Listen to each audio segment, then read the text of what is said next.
जय श्री राम जी। आप सभी को आपके अपने यूट्यूब चैनल धार्मिक भजन कीर्तन बरवाला में आप सभी का स्वागत है। आज आप सभी को रविवार यानी कि इतवार की व्रत कथा और उसकी विधि सुनाएंगे।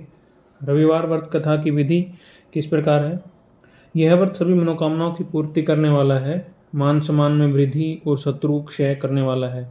प्रातःकाल स्नान आदि से निवृत्त हो स्वच्छ वस्त्र धारण करें, पवित्र स्थान को लीप कर सूर्यदेव की पूजा करें, शांतचित्त होकर परमात्मा का स्मरण करें।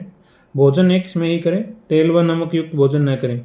भोजन तथा फलाहार सूर्य अस्त होने से पहले ही कर लेना चाहिए। यदि भोजन करने से पूर्व सूर्य छिप जाएं तो दूसरे दिन सूर्य के उदय होने पर अर्घ देकर ही भोजन करें। व्रत के अंत में कथा सुननी चाहिए। अभी आप सभी को रविवार यानी इतवार की व्रत कथा सुनाता हूँ। एक बुढ़िया थी, वह प्रत्येक रविवार को सवेरे ही गोबर से घर लीपकर स्नान आदि कर भगवान की पूजा करती। फिर भोजन तैयार कर भगवान को भोग लगाकर स्वयं भोजन ग्रहण करती। श्री हरि की कृपा से उसका घर सभी प्रकार की सुख एवं धन धान्य से परिपूर्ण था। किसी प्रकार का विघ्न या दुख नहीं था।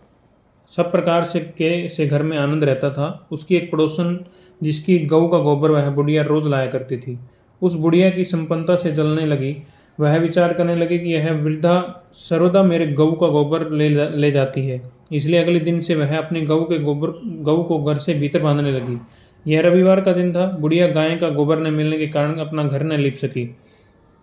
उस दिन उसने न तो भोजन किया, न भगवान को भोग लगाया और न स्वयं भोजन किया। इस प्रकार उसने निराहार व्रत किया। रात्रि हो गई, वह भूखी ही सो गई। रात्रि में भगवान ने उसे स्वप्न में दर्शन दिए और भोजन न बनाने तथा भोग न लगाने का कारण पूछा। वृद्धा ने कहा उसे गोबर नहीं मिला, इस कारण वह अपना भोग न लगा सकी। तब भगवान ने कहा, हे माता, हम तुमको ऐसी गौ देते हैं जो सभी इच्छाएं पूर्ण करती है।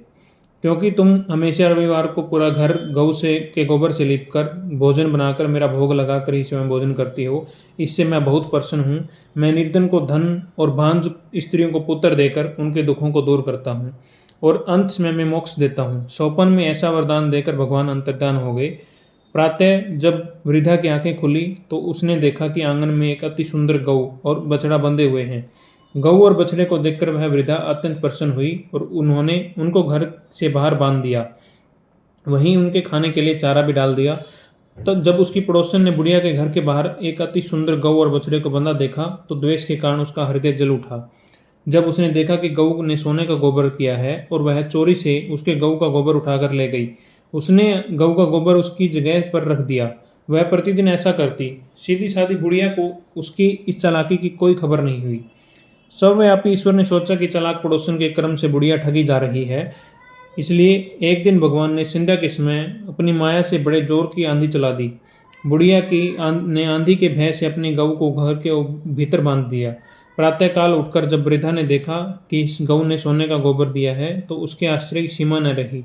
वह अब प्रतिदिन गऊ को घर के भीतर बांधने लगी। पड़ोसन ने देखा कि बुढ़िया गऊ को घर के बाहर नहीं बांधती, भीतर बांधने लगी है और उसका सोने का गोबर उठाने का दाव नहीं चलता, तो वह ईर्ष्या से और से जल उठी, यानी कि ईर्ष्या से उसे बहुत जलन होने लगी। अन्य कोई उपाय न देख पड़ोसन ने उस देश के राजा की सभा में जाकर कहा, हे महाराज, मेरे पड़ोस में एक वृद्धा के पास ऐसी गऊ है जो नित्य सोने का गोबर देती है। आप वह सोना प्राप्त कर अपनी प्रजा का पालन करिए। वह वृद्धा इतने सोने का क्या करेगी। उसकी बात सुनकर राजा ने अपने दूतों को वृद्धा के घर से गऊ लाने का आदेश दिया। वृद्धा प्रातः भगवान का भोग लगाकर भोजन ग्रहण करने जा रही थी कि राजा ने कर्मचारी गऊ खोलकर ले गए। वृद्धा बहुत रोते चिल्लाते हुए चिल्लाई, किंतु राजा के कर्मचारियों ने सामने कि कोई क्या कहता।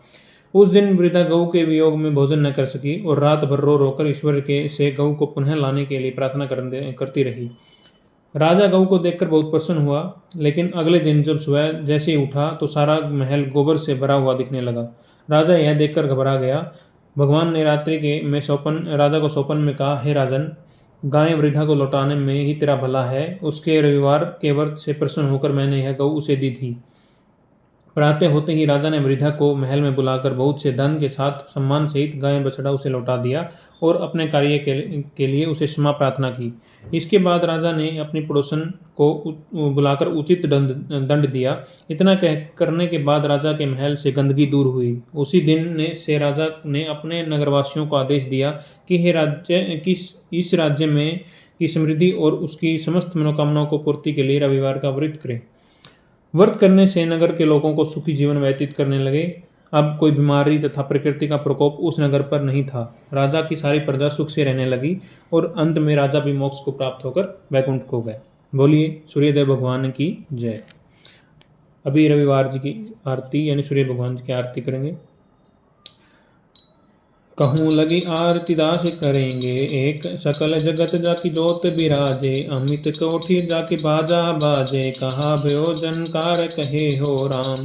कहूँ लगी आरती दास करेंगे, एकल जगत जाकी दोष जोत बिराजे, सात समुद्र जाके चरणन बसे, कहो भला जल कुंभ भरे हो राम। चार वेद जाके मुख की शोभा, कहो भरो ब्रह्म वेद पढ़े हो राम। कोटि भानु जाके नख की शोभा, कोटि भानु जाके नख की शोभा, कहा भयो मंदिर दीप धरे हो राम। शिव सनकादिक आदि ब्रह्मादिक, नारद मुनि ध्यान धरे हो राम। नारद मुनि ध्यान धरे हो राम। भार 18 रोमावली जाके, भार 18 रोमावली जाके, कहा भयो सिर पुष्प धरे हो राम। कहा भयो पुष्प धरे हो राम। हिम मंदार जाके पवन झंकोरे, हिम मंदार जाके पवन झंकोरे, कहो भयो शिव चंवर ढुरे हो राम। कहो भयो सिर चंवर ढुरे हो राम। 56 भोग जाके नित प्रीति लागे, 56 भोग जाके नित प्रीति लागे, कहाँ भयो नवेद धरे हो राम। कहाँ भयो नवेद धरे हो राम। लख 84 बंद छुड़ाए, लख 84 बंद छुड़ाए, केवल हरि से नाम देव गाए हो राम। केवल से नाम देव गाए हो राम। कहूँ लगी आरती दास करेंगे, सकल जगत जाकी जोत बिराजे, अमित कोटि जाके बाजा बाजे, कहो भयो झंकार कहे हो राम। बोले श्री राम भगवान की जय हो। बोले भगवान श्री रामचंद्र भगवान की जय हो। यहीं रविवार की व्रत कथा का समापन होता है। आप सभी से विनती है, अगर हमारी कथा आपको अच्छी लगी हो तो हमारे चैनल को लाइक करें, सब्सक्राइब करें और आगे शेयर करें।